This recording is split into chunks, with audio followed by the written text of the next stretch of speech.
Pontiac. Yeah, I don't know if you recently seen their magazine about not recently, no. about a year or so ago. The new editor. It went from a third rate, published to first rate between the articles. Well, every club wants to get a quality publication. Yeah. The irony was, we met, what was his name? John, who did the President Obama? Oh, right here, John's here tonight. With the 63. POCI, I wrote the letter up. And POCI, I think it was last year, they had a full-page spread on your car. On his car? On his car, Pontiac. Oh, you gotta get a copy of that, John. Well, I guess so. I think I sent it out. I sent it out in one of the emails. Really? You have to see if you have it, because I'll send it to John. They may even put your car on the cover because they. No, I know I get the cover itself. Yeah. And what it did, it had a Tempest in it. I didn't make top line. I made second line. I saw it. It's a 50-year journey. So I said, look.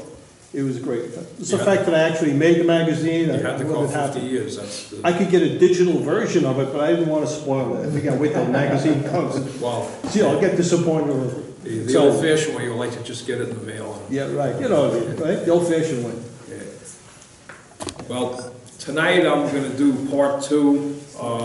Last month we talked about before the 6-cylinder Corvette. I actually picked this topic a couple days ago.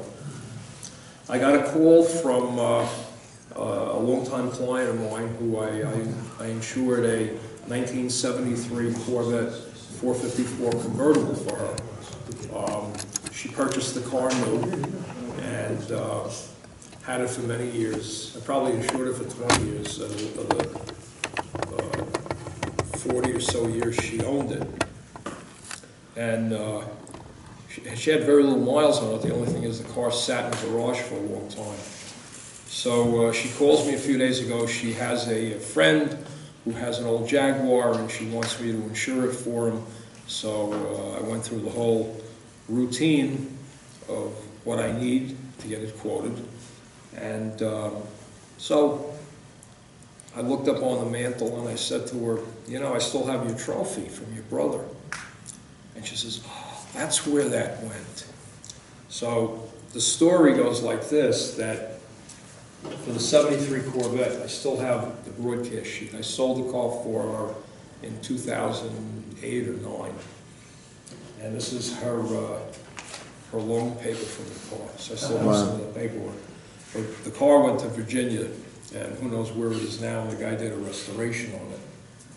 At any rate, her brother had purchased a 1959 Corvette new. He was the original owner.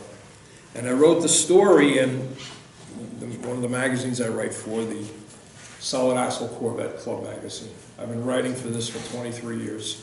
I've had over 100 columns published on early Corvettes and other solid axles, and even a few mid-years and later cars. This is one on the comparison of the 1955 Thunderbird and the 1955 Corvette. Wow. In 1955, using Consumer Reports, I have the issue. They did the comparison on those two cars back in 1955, which is unusual because Chevrolet only produced 700 Corvettes in 1955, and Ford produced 16,000 Thunderbirds. Wow. Big difference. Yeah. Now, to divert, when they opened up the new bridge for the Tappan Zee Bridge, they wanted a 1955 Corvette because supposedly a 96-year-old World War II veteran had owned the 1955 Corvette new, and it was no big deal. It was a new car, and he drove it across the Tappan Zee Bridge. I looked on older photos of December 1955 when the bridge was open, and in the traffic flow, there's a first series Corvette in there. That is the car. It was a white car, at least from the black and white photo. It looked white. Wow. But at any rate, it was pretty cool. And that was Jim Newman's car, and I put the thing together so that Governor Cuomo could drive it across the bridge. And So it's fun, and they wrote it up in Newsday and a lot of other publications. So at any rate, so we we were talking about this, and Lori calls me up, and I said, by the way, you know, I have your brother's trophy. Now, this trophy is an old, as people point out, is an older trophy. This was awarded on April 19th, 1959. Wow. And this was at the NHRA Spring Nationals for Class X sports car. The quarter mile time was speed was 98.96 miles an hour. That was, and it was awarded to her brother Alan Hirsch. He did it in 15 seconds. And now you're talking about a new 1959 Corvette. And I wrote, from this trophy and from some photos, I pieced together the whole story of her brother. Her father died Christmas Day, 1958. Her brother was looking at a new Corvette. And a lot of those cars, especially high-performance cars, were sold to young people. Her brother was 17 at the time. And the family had money. They were in the clothing business. They made zippers and buttons. And they made a lot of money. They moved to Florida, in the Miami area. And this is the late 50s. But they still had a lot of relatives in New York, and they came back to visit them. So her brother, I kept asking her, what engine was it? And she didn't know. But she did have pictures of it, which were all published in the story. And so I would say, like, she says, it wasn't the big engine, but they were all 283s. But that's what happens, especially over time, and when she was only 12 years old. So her older brother got a new Corvette. That was a big deal. Now, from the speed of 98.96 miles an hour, I think it was the 270 horsepower. When she said they didn't get the big engine, I think she meant they didn't order the fuel injection. Oh. I looked at the pictures of the car. It was silver. There's no fuel injection emblems on it. I couldn't see the tachometer, to my recollection. Maybe I... But anyway, it's a good story where he was a very good-looking guy. He was a model. He had one girlfriend, Penny, Penelope, and he actually got paid for modeling, and this is 1959. For the October 11th, 1959 Herald Tribune Sunday magazine, there was a picture of him on the cover in the Corvette with a woman. And what had happened was he drove the car. He drove the car a lot. He probably put, in the 2 years he owned it, he probably put 25,000 miles on it. Wow. A lot of people that I met that were original owners of solid axle Corvettes, and I met a lot of them over the years, drove the cars. And I remember when I was selling my 62 in 1972, I had an airline pilot come down who was interested in the car, and he looks and he says, 95,000 miles? He says, you don't drive your car. Which is different from collectors today. Right. So while he was back in New York for visiting, where he drove the car up from Florida, he was on Sutton Place in Manhattan, which was a lot less congested then than it is today. And a film crew was doing a photo shoot on dating in big cities, and they were waiting for a Thunderbird, a new 1960 or 61 Thunderbird to show up. So they see this 1959 Corvette tooling around.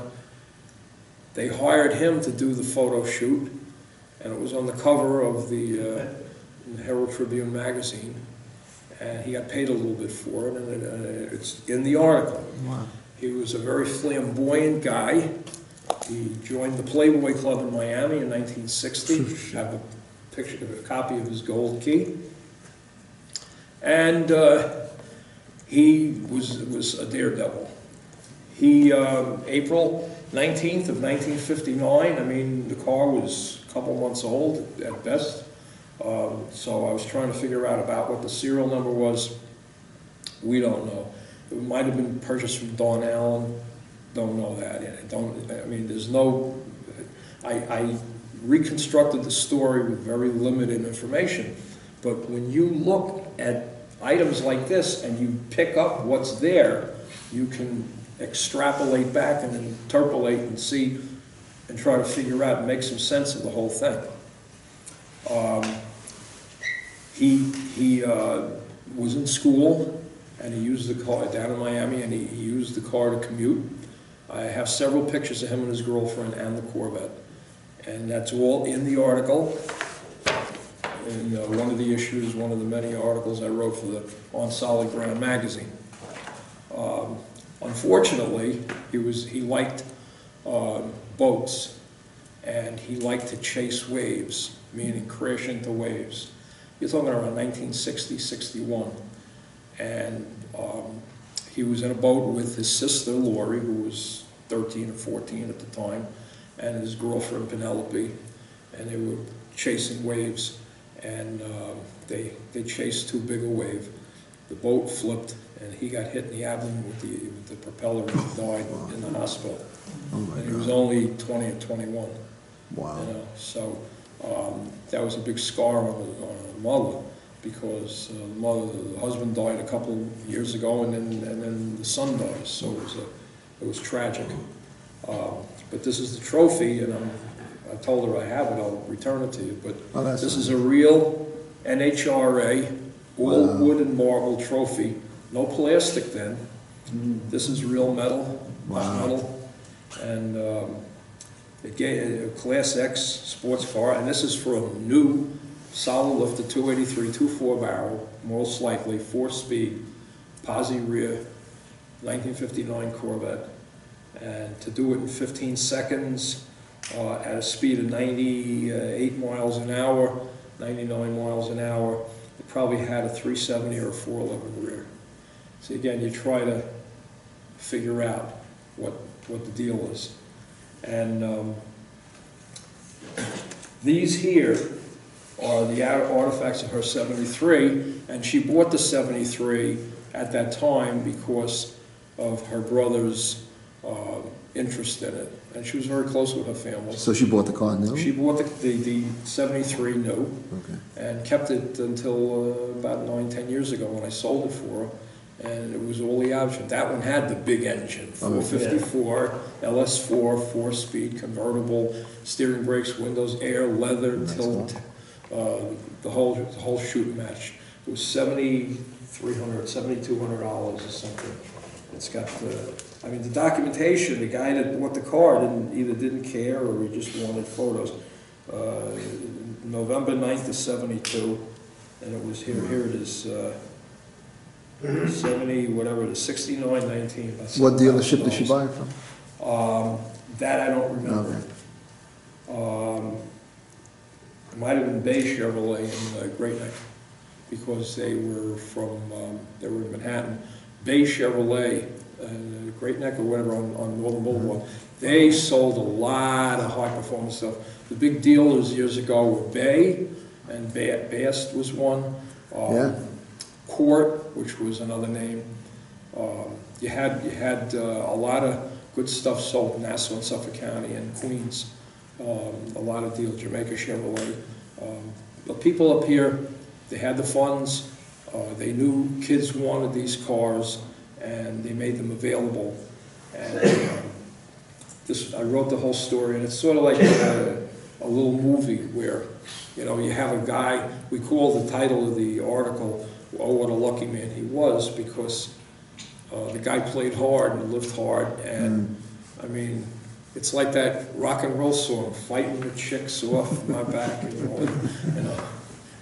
The guy really had it made, and he was in school, and he had a new Corvette, and he had a Playboy Gold Key, and he chased waves, and I mean, crazy stuff like that.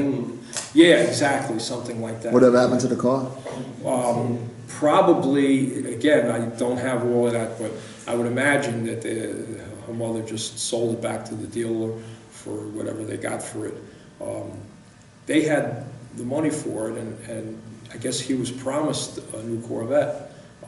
He was born in 1941, so he got it when he was about 18. So And the first thing he did was go to, I looked up the Spring Nationals. It was somewhere in Florida, NHRA Spring Nationals.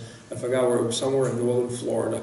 So I gather he drove up there, and That's great. and in 1959, 18-year-old kid. That's why it's a big deal. And back in those years, we know it wasn't a 230 horse hydraulic lifter car. We know it probably wasn't a 3-speed. We know it wasn't even it was more than likely a solid lifter car, because you would, to get a speed that high, you would have to have a real winding car, and yet it took 15 seconds. So it wasn't if it had lower gears, you might have done it a little quicker. How did you end up with the trophy? Well, she gave it to me for the article. Oh, she did, okay. And I was supposed to give it back to her. And so she calls me up, yeah, my friend here, he has a Jaguar, talk to him. And then I said, by the way, Lori, here's your trophy. And I'd rather her have it, I don't want to keep it. It's her family heirloom, her sisters and her That's cool, though. whatever, so that'll be returned. The other thing is, I was just going to point out, these are the magazines. I write a column in the Solid Axle Club. I've been doing it 23 years. It's not only on 6-cylinder cars. I've done many a story on Alan Hirsch's 59, and there's another guy, Don Larson. He died a couple of years ago. Don bought a 1958 Corvette from Charlie Bass at Bass Chevrolet. Wow. And he kept telling me about that, and I wrote the story for him. He gave me a few pictures and fed me the details. Really? What happened was Charlie Bass, and again, this is all, I proved a lot of these theories on Corvettes that were written by Carl Ludwigsen and many other authors, because I always said, where did they get that information from? Are they, doing something? Yes, Charlie Bass raced Corvettes in 1956, 7. The dealership was open in 49. He got, I don't know if he didn't get a 53, probably may have gotten a 54. He may have gotten a 53, you never know. But he did get a 58. And it was 2 4-barrel solid lifters, just like Alan Hirsch's car. And he did race it, drag and circuit. And then he put it up for sale in later in the end of the year. And Don Larson went to Bass. It was $29.95 on a used car lot, which was, the car new was like $4,300, so, Wow. High depreciation. Sales tax was 0, because Nassau County had no sales tax then. Sales tax didn't start till 1965. Oh, I didn't know that. Yeah, I remember that. It was in August, when Governor Rockefeller put in a 2% sales tax around the state, because New York City already had a 4% tax.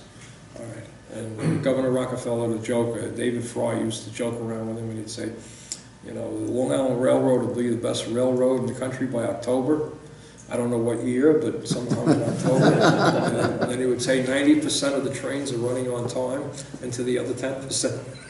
Wow.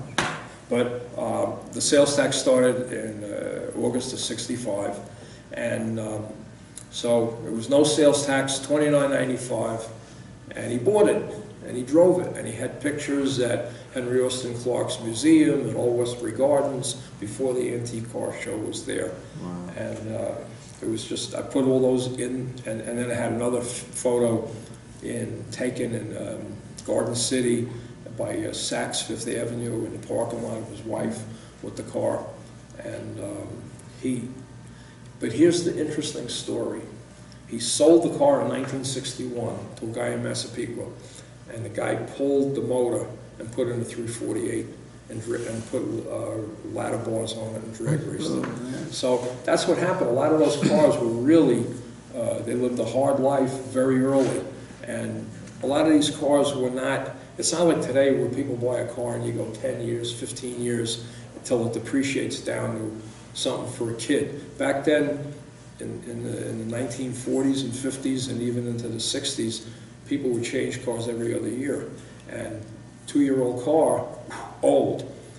1962 Corvette, A lot of people bought them. They pushed the fuel injections out later in the year to get rid of the units. As soon as the 63 came out, people took the 62s, traded them in on the new 63.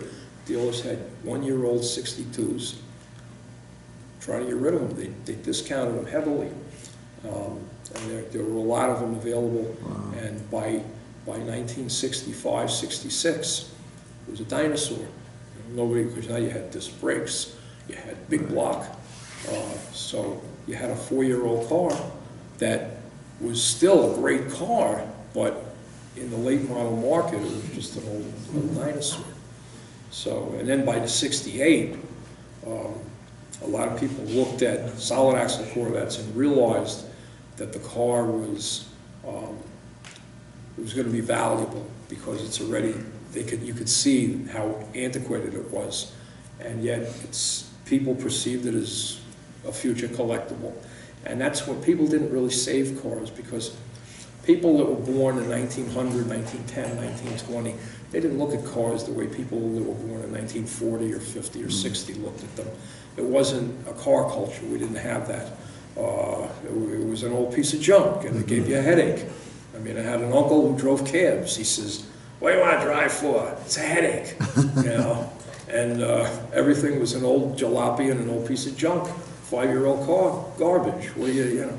And a lot of cars, by the time they were 8 or 10 years old, if they were still running well, needed tons of work. Now, I still remember when in the early 70s, there was a priest in Levittown, right near here, by Hempstead Turnpike. He had a 53 Chevy 4-door Bel Air, still driving it. Not mint, but a real clean car. And then it was for sale for $225. And I mean, now, I have bylines, and that was also, I wrote the story in here.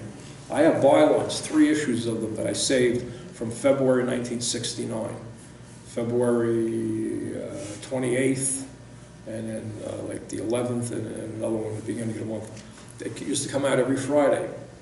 And the auto section was 10 cents. And it was for the guy that had time to play around with stuff, and the guy who was a mechanic, it was the best 10 cents he ever spent. Because even if you didn't buy stuff, the amount of desirable muscle cars, Corvettes, T-Birds, antiques, parts, it was just the greatest thing. And I bought a lot of cars out of there for peanuts. And I still remember I bought a 1959 Corvette in 1973. Lived in Merrick, and the car was in Valley Stream behind Green Acres. It was a base motor, 3-speed, with a hard top from a 62. And I paid $325 for it. I couldn't sell it. I took the train, it was in April of 73. I took the train to Valley Stream. I walked behind Green Acres. I bought the car. I needed a front wheel bearing. I drove it home with a bad front wheel bearing. Went over to Colvin, got a new one for $5, put it in myself, and I had a great car. And I sold it for like $800. I said, I made money. Of course, hindsight, big deal. You really didn't. But I drove her off for a while. It was, I mean, a new top, white, red interior. I have a picture of it. One Polaroid picture somewhere, and that was, I wrote the story on that car too. I had a couple of 59s, and there was another one I bought. I worked in my engineering career, I was working for Bechtel Corporation in Manhattan, and in 1974, there was a 1959 Corvette for sale, and the guy was from Westchester, and he drove to work every day to Manhattan. So I went over downtown to see the car. And he had all the chrome off it, and the car was actually blasted in half. It had like 2 halves of a car, and it was glassed together under the carpet. But it was cheap. It was like $1,200. So I bought all the parts. I just bought the whole thing, and I drove the car for like 2 years, everywhere. I mean, 2 4-barrel, 4-speed. I mean, it had a little musty smell, but it was fun. See, and nobody. I still remember I had that car, and I met this woman at a dance, and I went out with her. She was an attorney, all right, smart girl.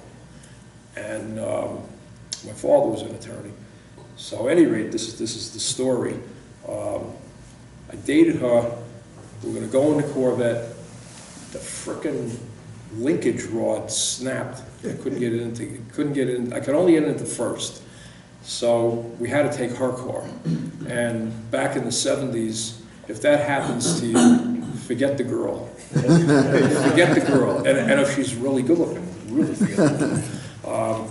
So we went to dinner and came back, and I drove the car home, and that was it. And a couple of years later, she met my father in court.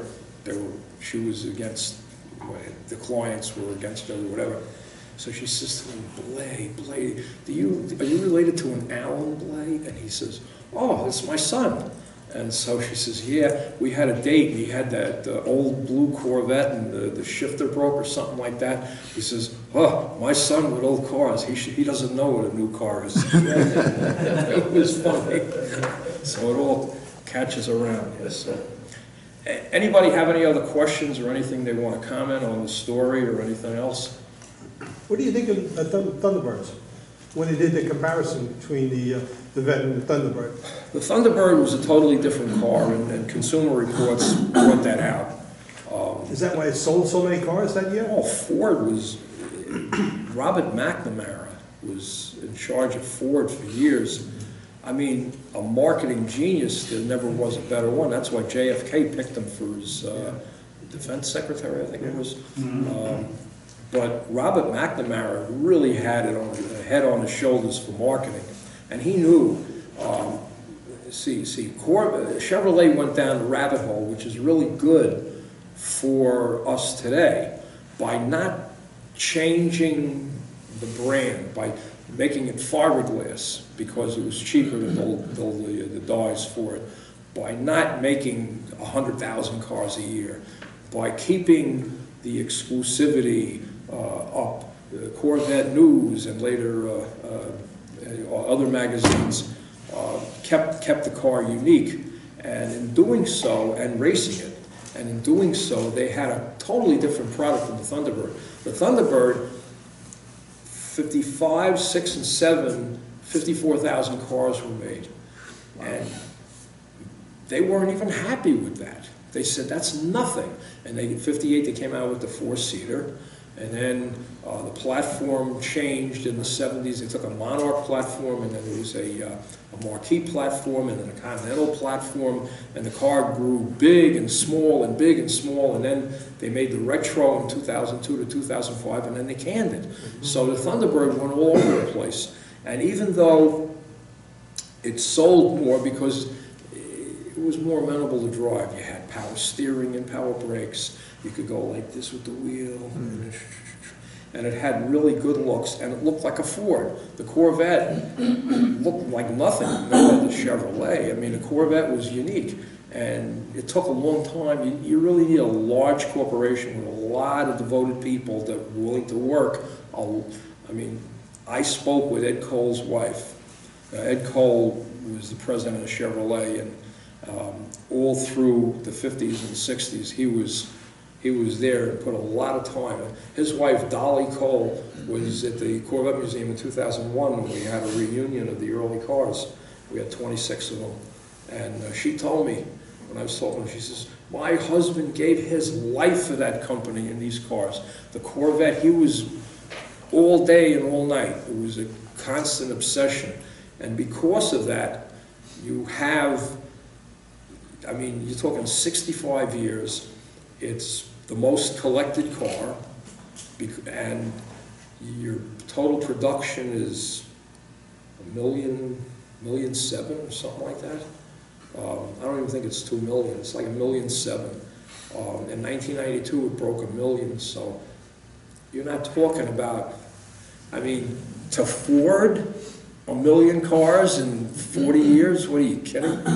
You know, there's the Ford Motor Company and Henry Ford's philosophy, whether you go back to the Model T, Model A, through the 50s, 60s, and to the modern day, with the exception of the GT, which is a race car, Ford believed in high volume production. I mean, like race cars like Carroll Shelby's program, the Cobra, or the GT, or some of the other high-performance cars, like the sock motor from '71, the overhead cam. Aside from that, let's make the car affordable and float it out. In fact, there was a song in the 20s by a guy named Whistling Jack Smith. And it was "Give Me a Little Kiss, Will You, Hon," blah, blah, blah. And then I forgot who did the rebuttal, but it was a woman singer who did the rebuttal. And she says, I'm gonna need a coat. It's got to be a sable or a mink, not a goat. All right? And I need a car, and it's got to be a Packard, Lincoln, or a Cadillac. Don't give me a Ford, because if you do, I'll give it right back to you. So back then, Model T, Model A, they made all they could sell, and it was an inexpensive car. You had a Packard, you had a Cadillac, you had a Lincoln, expensive. A gold digger type of woman wants a guy with money. If he pulls up in a Model A Ford, Go home. no, forget about it. You're not getting anything. Yeah. Alan, during that research, going way back to the beginning of the Corvette, how much influence did that Air Force General Curtis LeMay play in pushing General Motors and Chevrolet to create that car? That's an excellent question. I just wrote a story on Curtis LeMay. He got 2 of the 1953 Corvettes. One was, I'm trying to remember what the numbers are. He got 2 of them, and they were, Curtis LeMay was very instrumental in winning the Second World War. His expression, his nicknames were Bombs Away LeMay and the Big Cigar. He was a tough guy. One of my father's friends served under LeMay, and I have letters from 1943 on the U.S. Army Air Forces stationery. He also was set up the Strategic Air Command, which is what the story is about. He set up the Strategic Air Command, and they used different Air Force bases. One of them was Offutt Air Force Base in Nebraska. And Curtis LeMay felt that while you're on call in case they dropped the nuke, which today you'd like to have that because, with what's going on. Because of that, Curtis LeMay felt the people that served should have hobbies like hunting, fishing, and he also included sports car racing and also working on cars. And one of the cars, one of the 53s that he got was, they used some of them to test the body. They would actually deliberately damage the body and then show dealers how to fix different parts of the damage. And he got 2 of those cars, and they were all beat up and bombed out. He says, I like cars that are abused like my B-24s and B-17s and B-29s. You keep fighting until there's nothing left. But Curtis LeMay was always an auto enthusiast. He had an Allard J2 and with a Cadillac V8, and one of these they fitted with it had a supercharger on it, and I forgot what engine. It had a different engine in it, and the Sports Car Club of America was started by Briggs Cunningham, and that's another person that I've done a lot of items on. And in fact, this next year at the Greenwich show, they're going to have a display of Cunningham race cars and automobiles. Now, he made race cars from 1951 to 55, and another story I'm doing is on Ted Tappett. Now, Ted Tappett's real name is Phil Walters. Phil Walters raced at Freeport Stadium, and he and Bill Frick built the Studelac and the Fourlac, which was a Cadillac overhead valve V8, 1949. That was the big development. And they replaced the flathead Ford, and Briggs bought one in 1950 and drove it every day. And they eventually raced on his team, even before John Fitch and some of the others.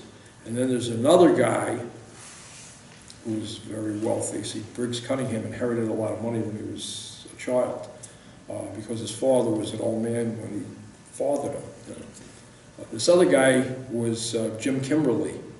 Jim Kimberly raced strictly Ferraris. He had really deep pockets, and he raced from 1950 to 58. And his grandfather started Kimberly Clark paper products, like Kleenex, you know, and he made a fortune. And he was working in 1950. He was working with $50 million. I mean, that was like nobody had money close to that. He was a really wealthy guy, and he had his own team. And I have some of that data also. But Briggs, so we're going with. But Briggs Cunningham, there's an award in the Sports Car Club of America. It's called the Wolf Barnado Award. Now, Wolf Barnado was an Englishman, and he raced Bentleys in the 20s, 4.5-liter Bentleys. He had a very impressive racing career, similar to Briggs Cunningham in the 1950s. And there's an award that they give out, it's called the Wolf Barnado Award.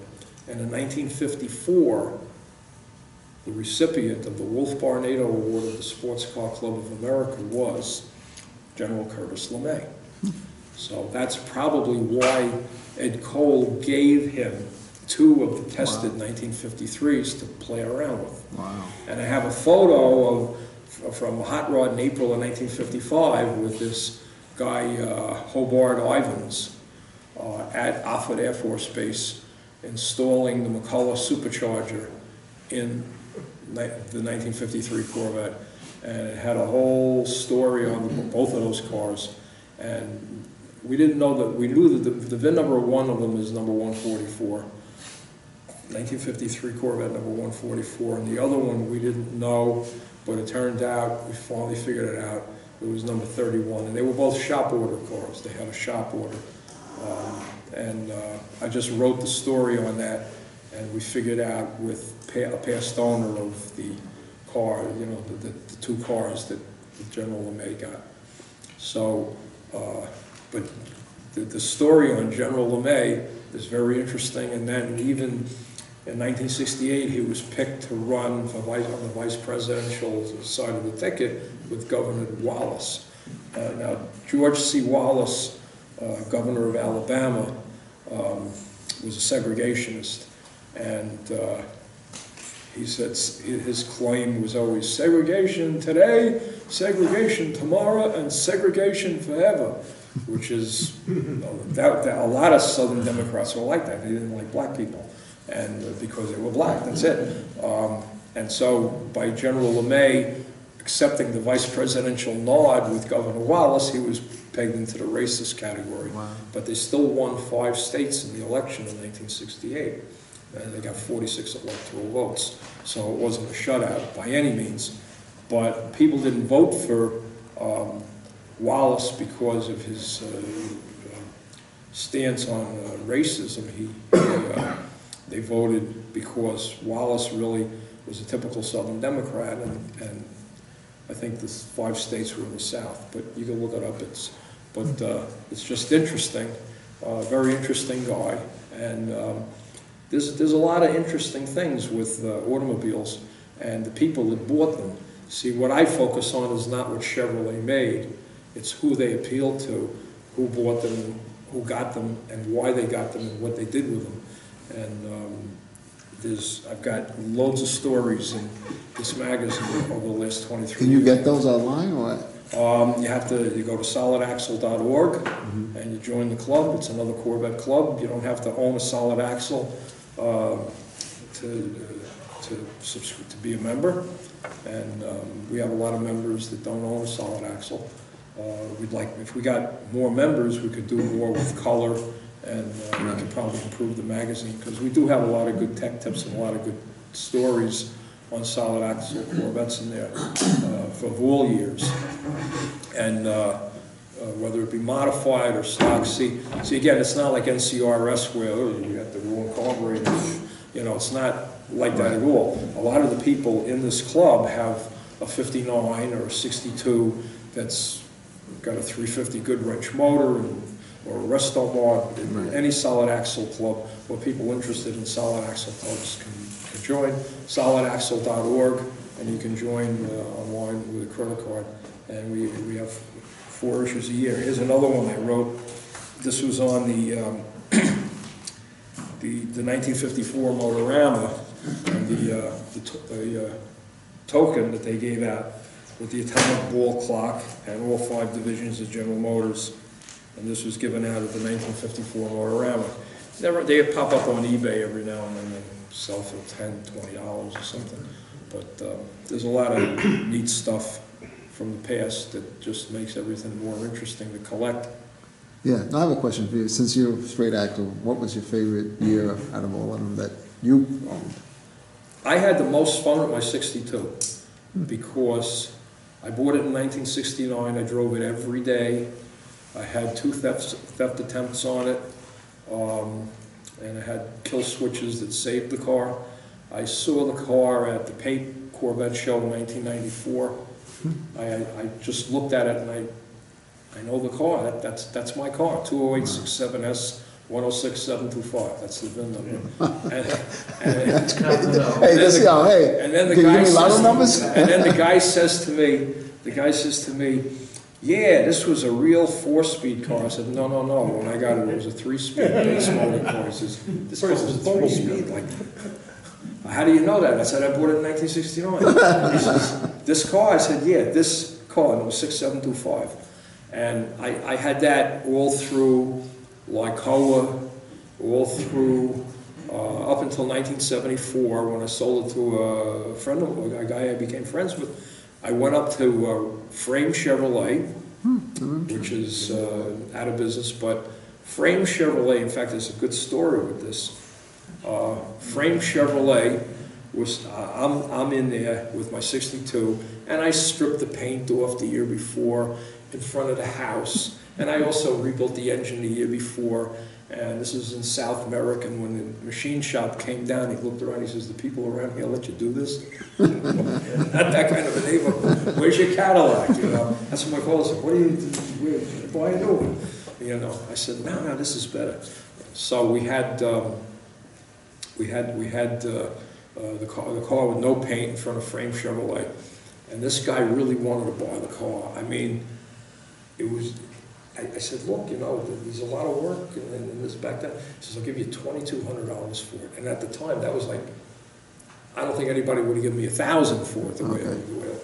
When I got it inspected at the Exxon Resto station on Sunrise Highway, Merrick Avenue in Merrick, I pulled it in there, no paint, no chrome anywhere. And they looked at it and they said, what do you want us to do? I said, inspect it. They said, you think this is going to pass inspection? I said, I know it will. And they went through the entire car. Everything worked.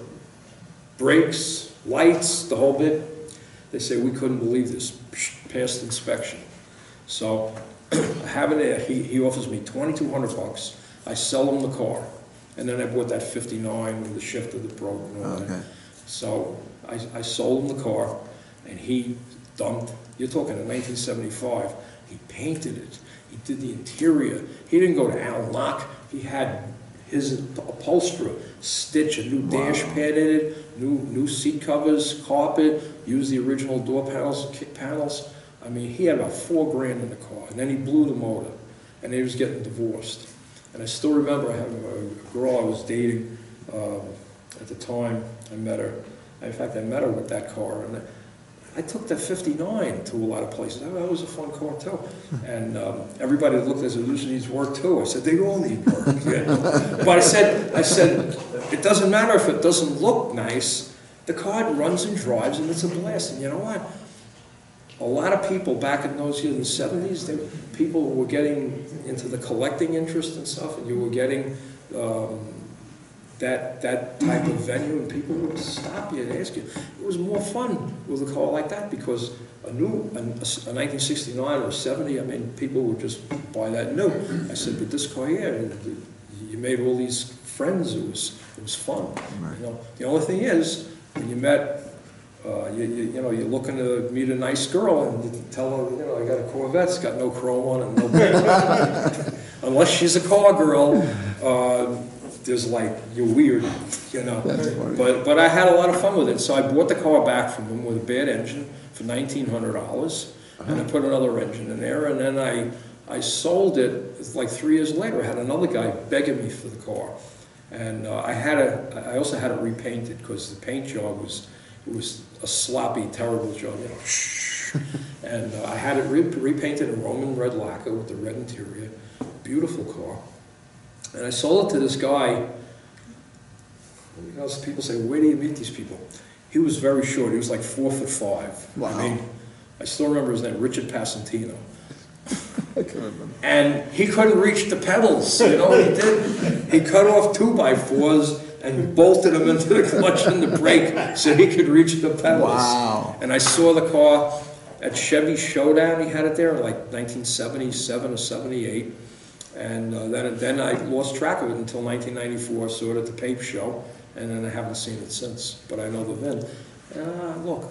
That's interesting. I'll look at it. And the car had, when I sold it, it had 140,000 on it. So I mean, I drove the car. I put engines in, but I learned a lot. You know, you really, in spite of, you know, like my father, attorney, his dream career, and he would always tell me this. He'd say, become a judge for the state. Get your robe, you have your Cadillac, you get a new one every other year, you have your driver, take it to the courthouse, you preside over the cases, he takes you home. I mean, that was his fantasy career. And look, it didn't get to that, but that was a fantasy career. I had no interest in driving a Cadillac. I like to change the engine. And when you pull an engine out, you put it down on blacktop and put a whole crater in it in your neighborhood in 1972, you know, the neighbors start saying, what's going on here? An engine hoist? You know? Yeah. It's not in that neighborhood. And that was then. Today, who knows what they would do today in a lot of the neighborhoods. It's just not amenable to that, you know. But I was in my 20s. I said, look, Wow. I'm having fun. So, any other questions on that? Anybody? Yes, Chris. First of all, it was great. Thank you. You speak. Where do you see the hobby in the next 15, 20 years? Going the same way it's going. There'll be people buying cars. There's people that collect cars. I happen to sell a lot of my cars this year that I had bought in the last few years.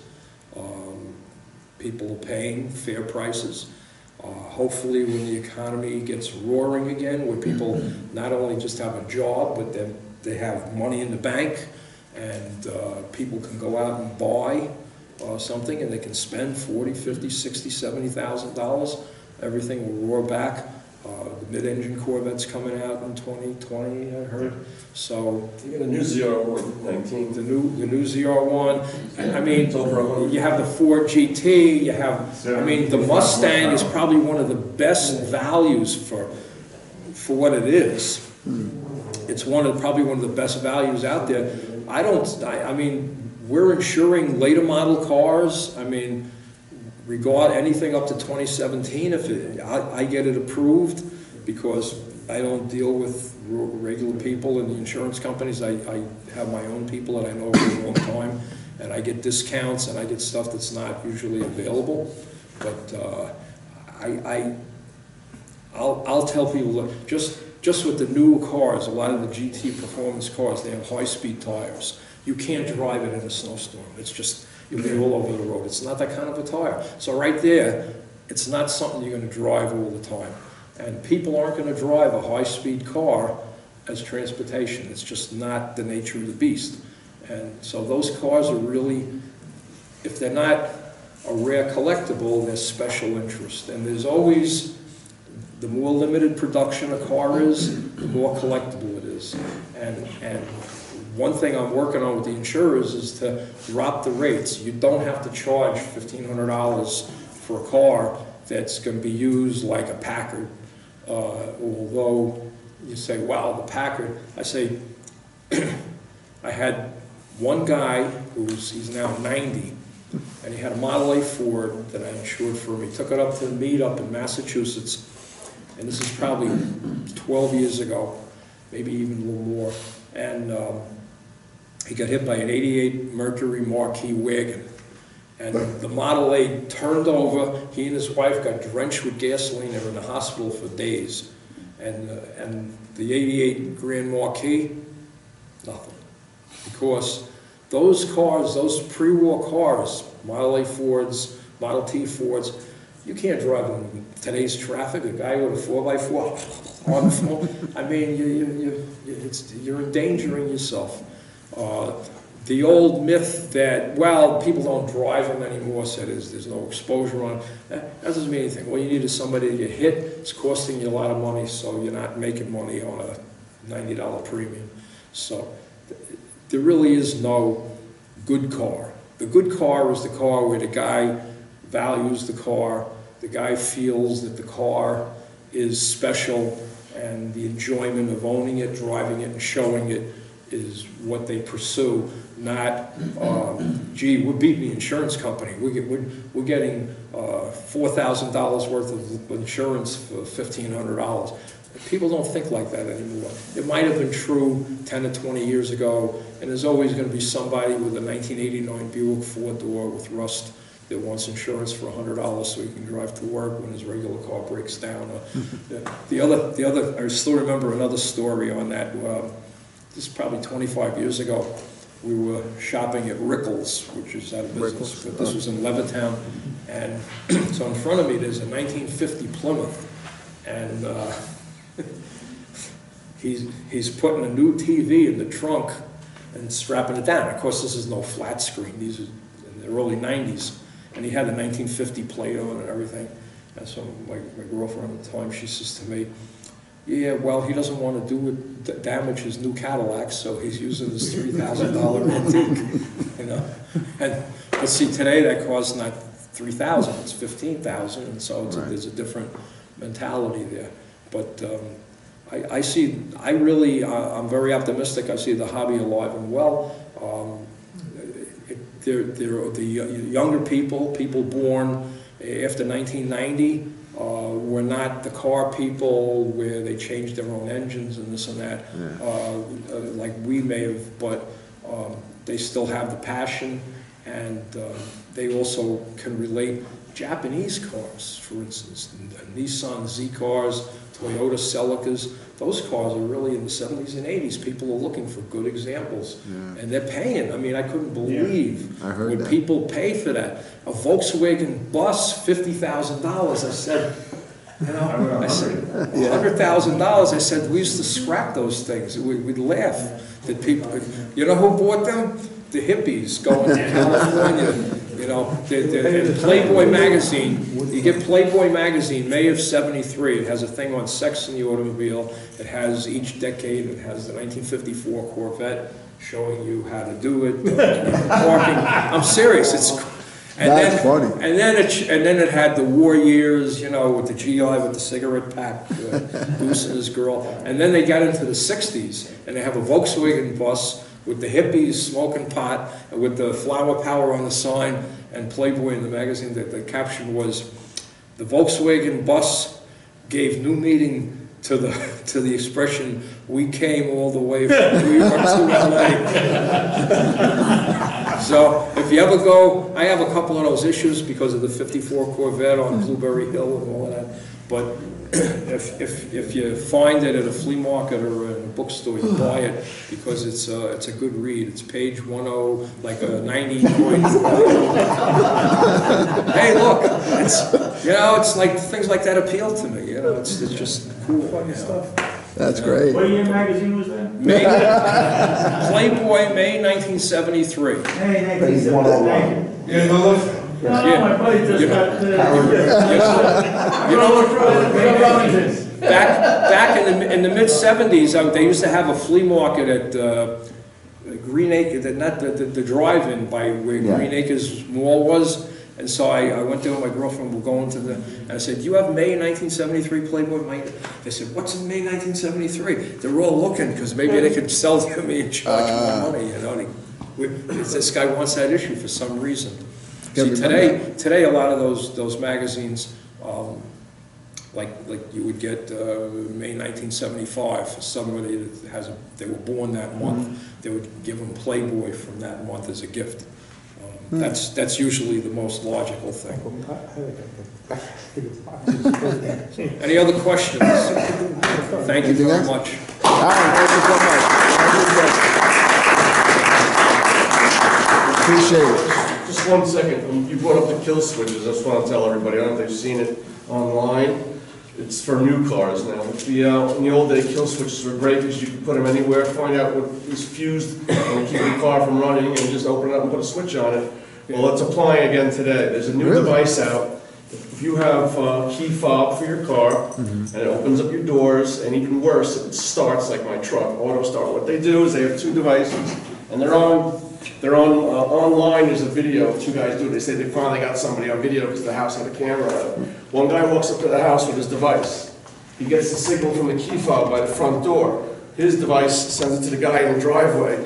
His device in the driveway opens the car and starts it. The guy walks down. They both get in one car, he gets in the other car, and they drive off. This is how easy it is now to steal new cars. All you need is this device that picks up the fob frequency, sends it to the other device, starts the car, and they're gone. That's all. So there's 2 ways of beating this. One way is you can put kill switches in your car, which is easy to do. Just find a fusible link that when you pull the fuse, the car won't start. Put the switch wherever you want.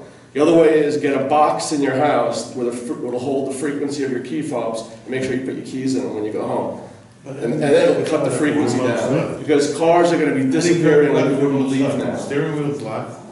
I don't know. It only took them under a minute. They walked up to the house, the guy went like this, and they had weird suits on too, I don't know why. They had these dark black body suits on, both of them. But he walked up to the house, found the thing probably within 10 seconds. The other guy was by the car, the lights went on in the car. He walked down the driveway, got in the other car, and he walked in the car and left. But how do you drive the car away?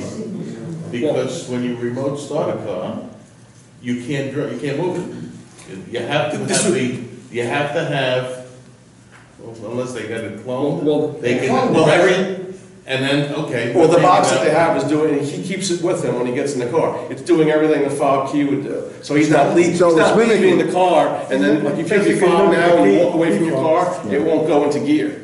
But he's walking into the car with a device. So it's like he has the key. It's already copied your frequency. Wow. So, and they're off. See, I use just so people know. Ron, fuse to the fuel, I did this on cars. Fuse to the fuel pump. And put the And all you do is it's a dummy fuse, you look at it, it looks good. The wire's on the bottom, all you do is a little kill switch, or you can do a keypad. You put the numbers in the keypad, makes the switch, or you open it, and if anything, the guy basically gets 30 yards. You can make it real simple and really freak people out. What you want to do is you want to do real switch. Find a fuse that tells the car won't start. Run a line to it with a switch. But you're already doing it, you're out there working, right? Don't do 1 switch, do 2. You put 2 switches, your car's not, they're going to find 1 switch, they're going to go crazy because the car's still not going to start. And you can put a long-term parking switch, you can put it under the hood. Boom, you put long-term parking, hit that switch too. They're never going to find any switches. You can take something that is a switch and reverse the switches so the switch doesn't do what it says. There's a lot of ways. The neutral switches still exist? On the automatics, neutral switches. I would imagine so. Yeah, for safety. Well, the police cars use the brake switch. You have to push the brake down, so the switch goes to the taillights. So when the taillights don't go on because you put the switch on the line, the cars don't start. So I can tell you all where to find the keys and steal police cars. But there's a switch on the panel. When they get out of the car, it's running. They hit that switch, you can't get it. You can't get it out of park. It turned the switch off on the brake. Very cool. But that's the newest thing now. It's online. You gotta see these guys. Look at it. I think, well, believe it or not, I got my key fob. Let me stop.